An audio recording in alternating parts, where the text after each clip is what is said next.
Recognizes Mr. Jordan from Ohio. Thank you, Mr. Chairman. Governor Hochul, third paragraph, second sentence in your written testimony, you said New York State cooperates with U.S. Immigration Customs Enforcement in criminal cases. Governor, who's Jesus Romero Hernandez? Thank you. I want to reaffirm that we do cooperate in cases where... That wasn't the question. I just read your statement. I can read your statement. Who is Jesus Romero Hernandez? I don't have the details on every I'll single tell you. person in a state of 20 million people. I understand, but this guy's a citizen of Mexico, deported 7 times, came to your state, assaulted one of your residents with a machete, choked a police officer, then when he was in custody, assaulted a corrections officer. ICE finds out this guy is in your state's custody, and they send you a detainer. You're familiar with a detainer, right? Yes, I am. Notice of action, immigration detainer to Tompkins County Jail from Syracuse Immigrations and Customs Enforcement. Section 1, they check a couple boxes. The first one they check is a final order of removal against the alien has taken place. That means a court has said this guy needs to go. This machete-wielding, cop-choking, corrections officer assaulting guy needs to go. Then they also check another box and they say biometric confirmation of who this individual is, this alien's identity. So they got the right guy and a court has said he needs to go. Any idea what Tompkins County Jail decided to do with that detainer order? I will tell you this, the state of... It's a specific question. Well, what did Tompkins County do? The descriptions you have put forth are absolutely chilling and disturbing and reprehensible to all of us. My job is to protect the people of New York. Which is why I'm asking the question. What did Tompkins County do? What I have responsibility for... I will tell you, since you're not going to answer. Courts, we cannot and will not hold Mr. Hernandez. Yeah. We can't keep the machete guy who had choked a police officer and assaulted a corrections officer. We can't keep him. In fact, we have the back and forth from Tompkins County. Jim Jordan once again brought the heat, this time in a tense exchange with New York Governor Kathy Hochul over her state's so-called sanctuary policies. Calmly but firmly, he pressed Hochul on the costs of those decisions. Not just the financial strain on New York taxpayers, but the safety concerns facing working-class neighborhoods now overwhelmed by illegal crossings and migrant shelters. As Jordan reminded everyone, enforcing the law isn't optional, it's the very definition of order. Hochul, for her part, tried to defend New York's sanctuary stance as humanitarian. But Jordan's receipts told another story, one of skyrocketing expenses, crime reports the media won't cover, and the quiet frustration of citizens who feel ignored by leaders more focused on ideology than responsibility. And ICE on January 28th of this year, 8:56 p.m., Tompkins County tells ICE, we're not going to hold this guy. 7 minutes later, ICE responds back, we will be there to take custody this evening. 24 minutes later, Thompson County reiterates, we're not going to have him. We're not going to turn him over. 10:45. ICE arrives at the jail. 1 hour and 18 minutes later, and guess what? Mr. Hernandez is not there. They couldn't wait 1 hour and 18 minutes for a guy who assaulted one of your residents with a machete, choked a police officer, and then when in custody, assaulted corrections officers. That is sanctuary policy in a nutshell, and that is what your state supports, and so do these other governors.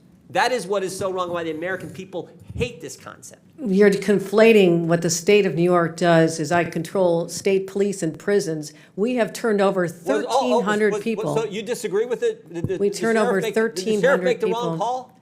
Those are local policies that we would not have done in the state of New York. State of New York, that is a local decision. So you're saying the sheriff's wrong? I would say this, if it happened in a state prison, we have already turned over 1,300 people. Sheriff in Tompkins County, a Democrat or Republican, Governor? There have been times, excuse me. The sheriff in Thompson County, a Democrat or Republican? Excuse me. There have been times. I ask the questions, you give the answers. Is he a Democrat or Republican? Do you know? I'm asking for this moment to explain that I'm sometimes waiting for ICE to come pick up people. Is he a Democrat or Republican, and do you agree with the actions he took? Do you agree with the actions he took? How about that question? They are in conflict with what the state of New York would do. Well, maybe they're scared. By the way, he is a Democrat sheriff. Maybe the county guys are a little scared because you said this. I'm quoting from, it looks like the New York Times. We all know you can trust them. This is last month, May 25th. You said we have some counties that are renegade counties and work with ICE. Maybe they're nervous of being called a renegade county by their governor. So the Democrat sheriff says, we're not going to keep the machete-wielding, cop-choking, corrections officer assaulting guy. We're not going to keep him here for you to get here. We can't even wait an hour and 18 minutes. Oh, you know what else was interesting in this case? You know what else was interesting? There was actually an arrest warrant from United States District Court, Northern District of New York, signed by Judge Wiley Danks, magistrate from Syracuse. There was an arrest warrant, and they still couldn't keep him. The state of New York cooperates. We cooperate in removal of individuals who've served time.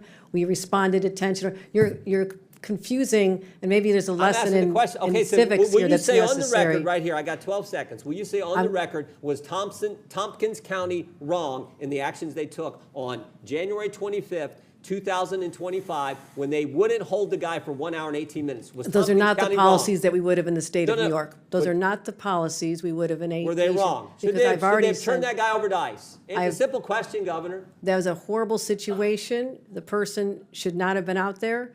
And it's a horrible situation, but it's a yes or no question. It is a response that this is a locality. Do you agree or disagree? In the state of New York, the person should have been held. Yes or no? The person should have been held, and in the state of New York, we would have turned him over. That is in conflict with what we would do as a state with respect to prison. And I want to know why ICE won't come and pick up the individuals who have served time in our state. I have cases where they have not even shown Governor, up. A court order and a detainer for a guy who did the things Mr. Hernandez did, and Tompkins County can't hold him an hour and 18 minutes, and you won't say that's wrong?